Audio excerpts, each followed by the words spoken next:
Welcome one, welcome all to today's broadcast, which we will be, I'm hoping, committing to a voyage of Nioh. I have some experience in this game, not a great amount, mostly due to me being, I'm not going to lie, I'm not very good at it. I'm actually really terrible at Souls games. However, I hope to be able to change that. And to do so, I'm going to need to practice. I also own Nioh 2, and I really want to play that on the PC as well. I'll be using a PS5 controller. It's all coming through Steam.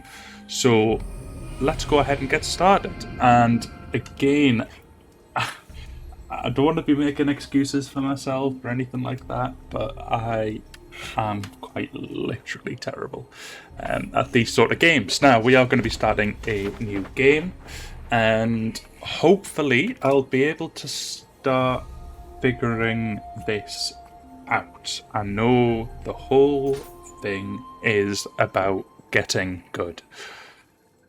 And so far, I have bits where I start feeling like there's improvements, and then things go a bit topsy-turvy.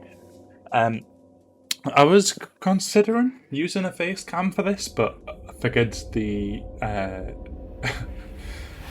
the look of anger on my face throughout the entire video might be a little bit off-putting, so I've decided to keep this to just the vocals for now, but please do let me know if you want that change.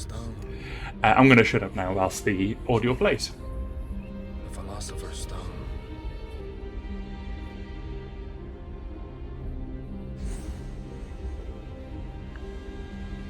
The Queen of England remains locked in combat.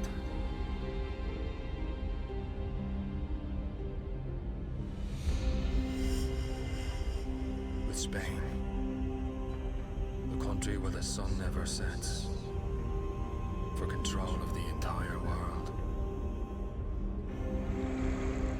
Her forces weakening with every battle. The Queen and her inner circle turn to divination and alchemy, hiring pirates like us, finding Rita for them.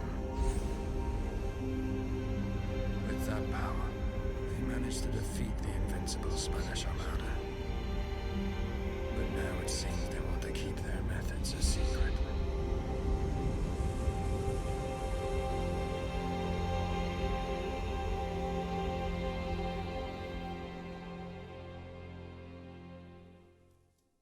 Interesting. I think I saw a glimpse of the Arckellon in that little flashback as well, so it's always good to get a bit of in-game recognition.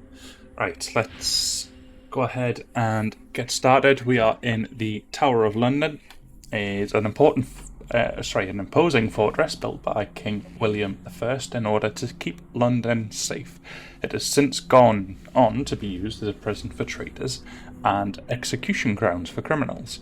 Londoners believe that if many crows living within its walls were to abandon it, the tower would collapse and London itself would be destroyed.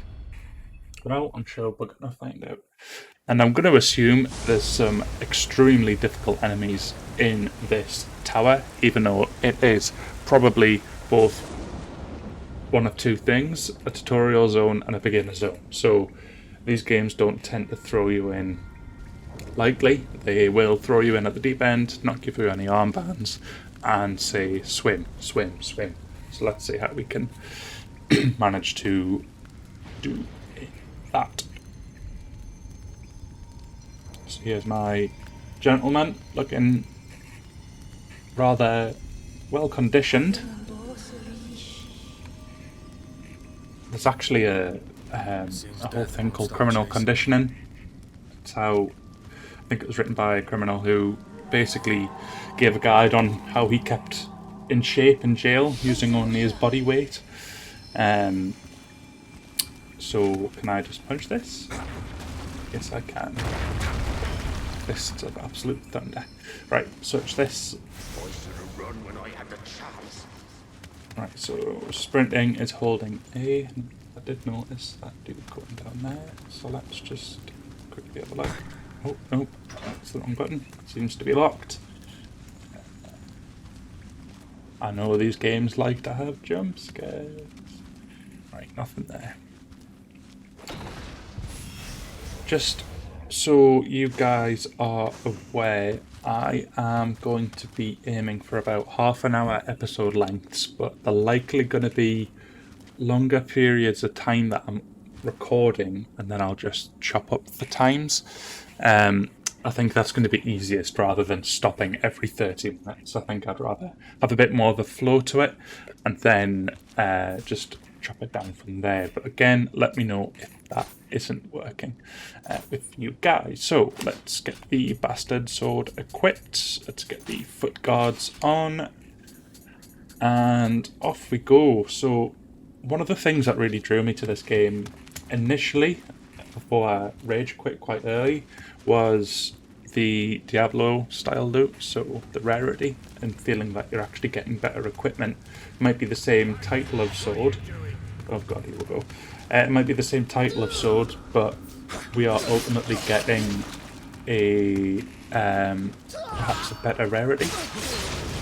Oh, there we go. Right, so L1 is to block. I'm hoping that if I tap it as I'm about to be attacked, there will be a parry.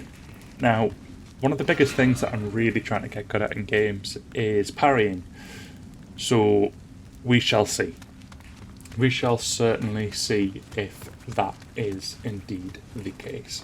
So let's go ahead and open this door and search this body. I guess yourself was your only savior. This one, just in case there's anything hidden. That looks a little bit suspect, but nope, nothing there. Don't know if there's hidden walls in this. By the time you guys have watched this, it's more than likely that I'll have passed the area that there might have been a hidden wall. You're more than welcome to comment and rub it in my face that I have missed something, but yeah, let's just try and keep an eye out for the time being. There is a door there, but there is definitely no way for me to get on this. I'm assuming there is no jump button. There is a sprint. There is a slice. Is there a roll? If I hold it down, there's nope. It's just. I'm not quite sure how you dodge, and that's going to be quite important. Maybe I have to be locked on to somebody to do that. Let's take that. Now I think that is better than my torso, which is nothing at the moment. Let's get that equipped. It's quite nicely detailed. I think I had some performance issues on this game when I first got it. Looks as though they may have been ironed out because I'm getting smooth 60 at the moment. I've got the FPS counter in the bottom left just so I can keep track of that. So, slide, don't get greedy. It's the biggest problem I have in these games is getting greedy. So far so good. And no, to answer your question, we are not doing a no-hit run. That would be over very quickly. Oh, he's having a bit of a spasm there. Right, let's get through this door. Let us continue. Oh, see, there's the little scares I was telling you about. Oh, and that's almost me gone. I think I've just found the roll button. I think it's A. You need to have stamina to be able to do that. So, yeah, that would have been the no-hit run, all done and dusted. I should really lock onto him, but I'm a little bit conscious as a second person. Oh, brilliant. So there's our first death. I mean, what, we're 11 minutes into this, so we're doing well. Thankfully, I'm going to be a lot more patient this time. Even if I did die within the first 11 minutes, but ultimately I'm a little bit more ballsy this time, so let's give this a go. This that box still open? It is. So let us dash. Check to make sure that all of that's been looted, which it has.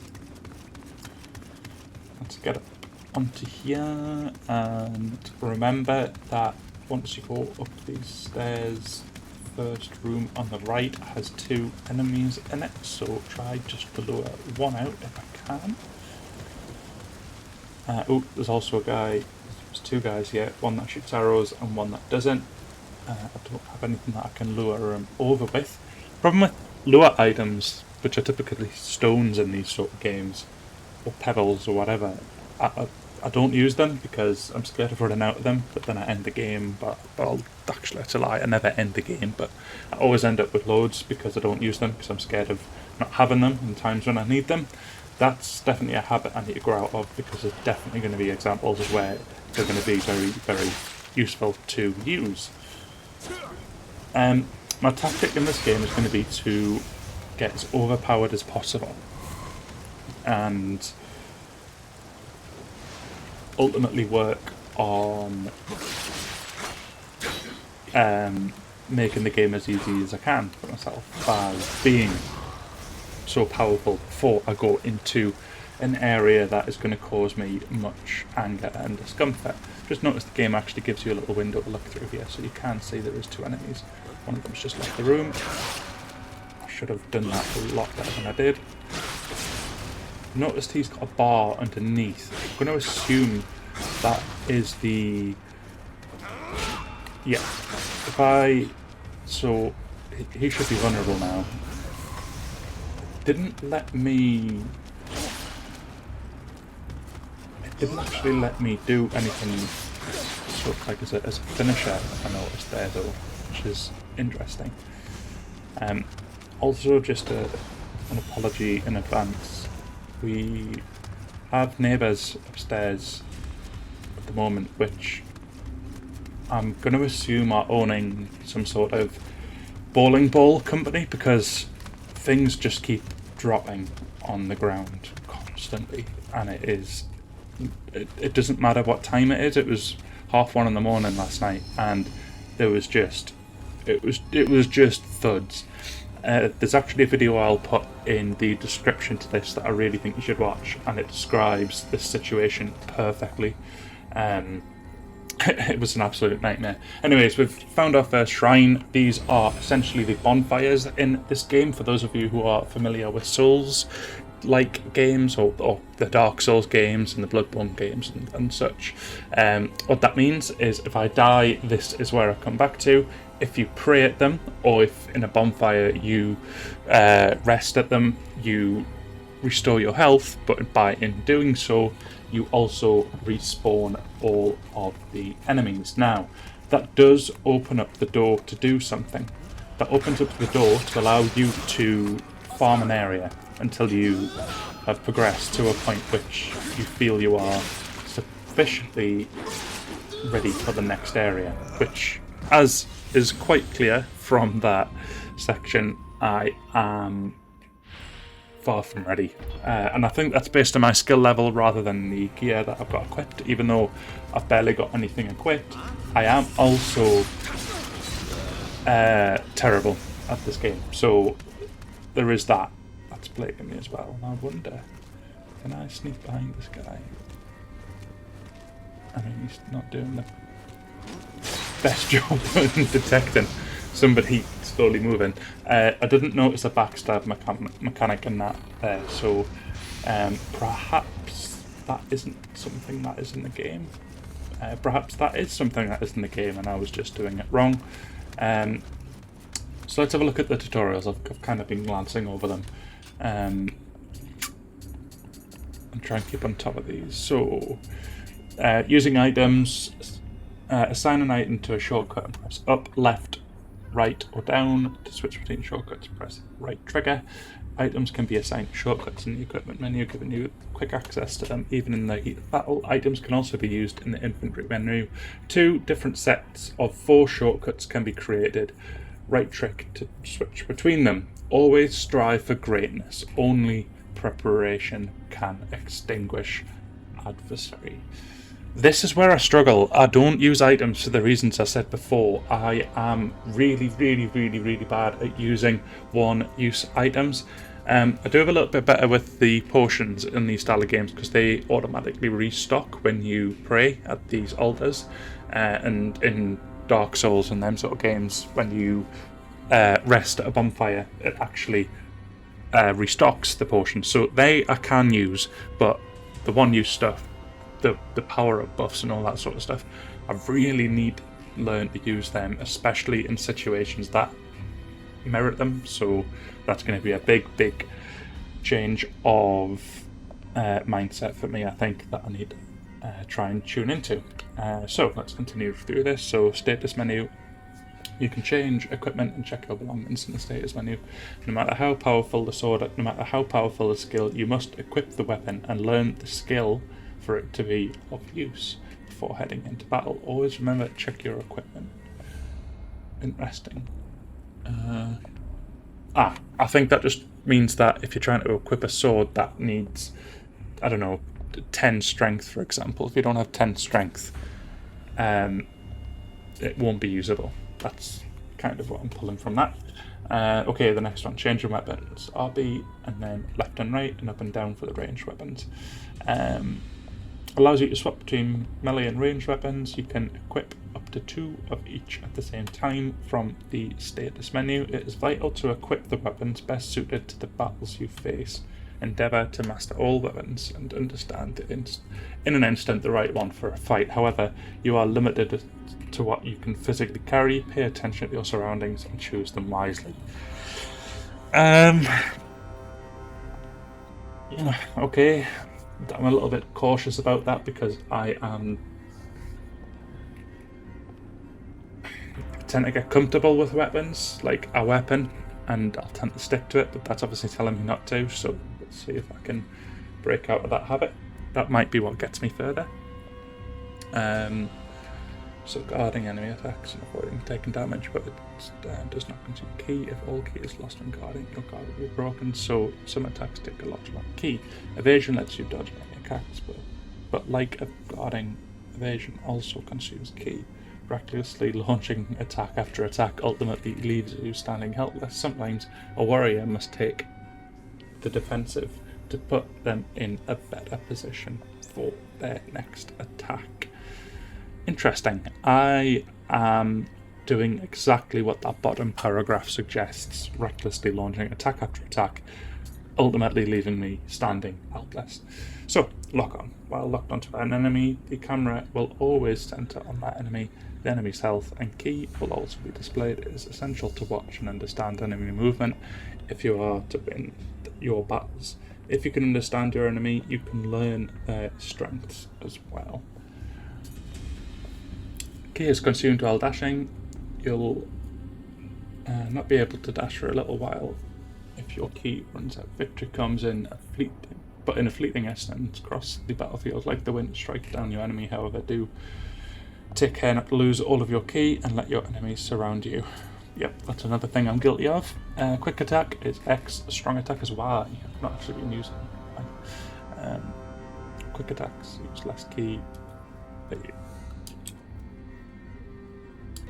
Apologies, out of room distraction.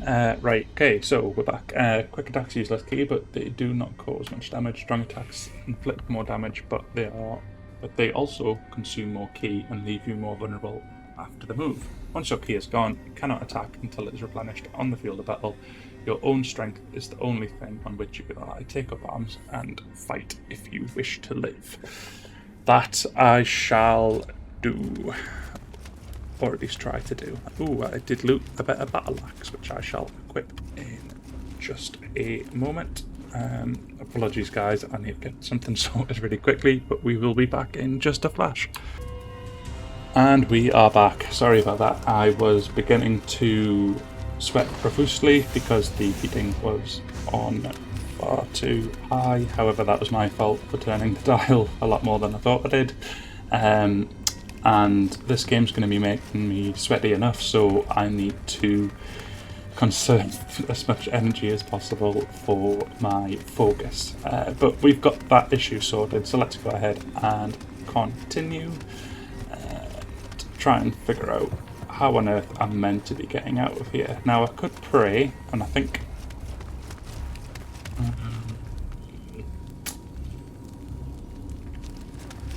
I don't know if there's much point. Is it going to be storing? In fact, yeah, let's do it. I'm going to just take a quick look at the menu as well, if there is a one.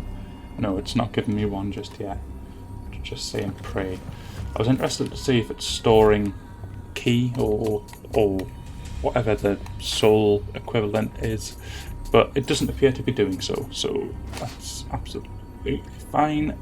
Now, let's have a look. So, parry +6, parry critical, and what I'm just looking at is if there's any notice as to reach, because you'd expect that sort of weapon to have the highest reach, but I can't see anything that suggests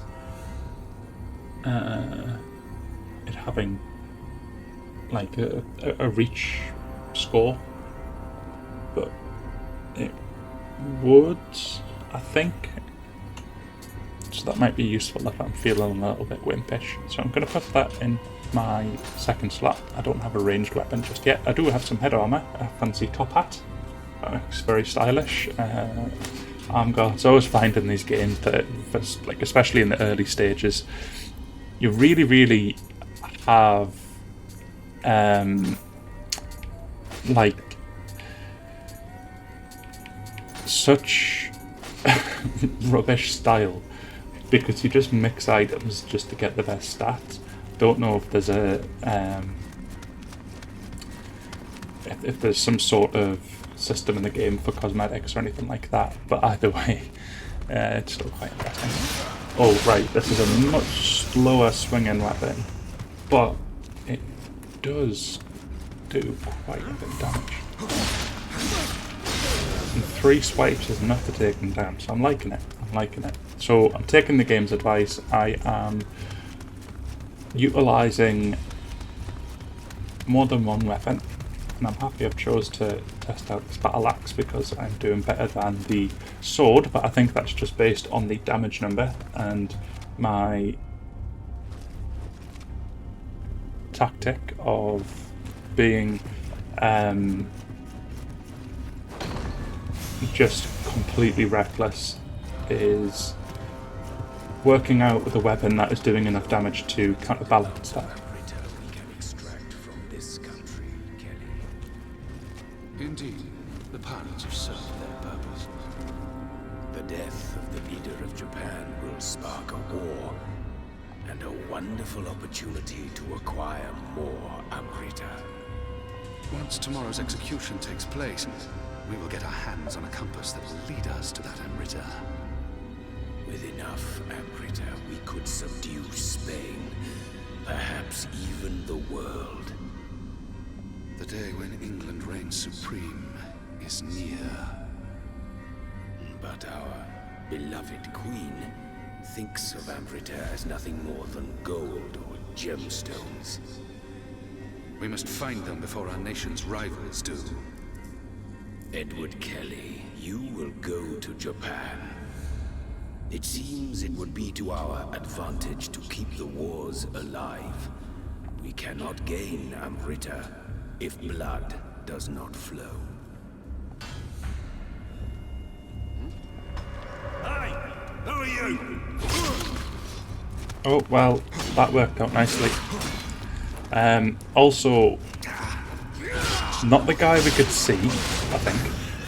The person who was talking on the left-hand side, based on where the audio was coming from, through my speakers, sounded a lot like Emperor Palpatine. So I don't know if there's a Star Wars crossover in this game. Pretty nifty to find that out, but let's just continue. Just also a heads up for anybody wondering, in speaking scenes, in basically dialogue, lore sections and all that sort of stuff, I am keen to pause and ultimately allow you to listen as I listen. I think that's a sensible choice in helping ensure that we are all paying attention to the story and hopefully learning some tips and just getting a bit more of an understanding as to what is going on in the not so desirable environment. So let's go ahead and just review the gear. So not been looking at the stats much. This has defense from behind. Hopefully I'll be top of that, but usually not the best when it comes to that sort of thing. There's an option to discard, but I'm going to wait until I hit a shrine that lets me talk to it first, because I'd much rather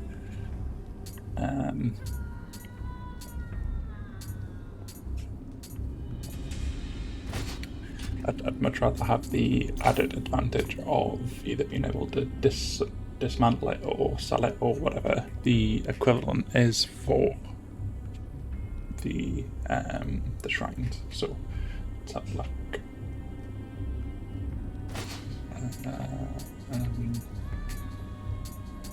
That adds a toughness level. No, I'm going to go with that one.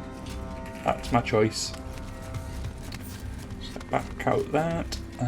Now, which way did we come in from the... I think we came in this way, didn't we? Yeah, because there's a chest opening there. And there's a staircase there, yeah. Right, cool. So, let's head round here. The soundtrack is so dark. There's just a faint person who just keeps wailing. It's really quite depressing. I don't think these games go for a happy vibe at all, do they? There's no sort of... There's no cow level or whatever in these sort of games. You know, the sunshine and rainbows thing in Diablo 3. There's none of that which I can see, which is a bit of a shame, but ultimately I think these games thrive off the feeling of death and despair. We've unlocked our first shortcut. I know exactly where this is going to lead, because there's going to be a shrine on the right hand side, which is just there. I am going to pray, because we've done a sufficient amount since the last time we did so. We have a shortcut. Let's kill this guy. Hopefully. I like how they can miss as well, rather than when they swing, they just automatically readjust their body as they're swinging to hit you. I've seen games do that, and it's really, really frustrating. Thankfully, this game isn't doing that, so we can continue and just make use of our pretty decent axe for the section that we are currently in. Right, so let's head through here. Let's just double check the equipment.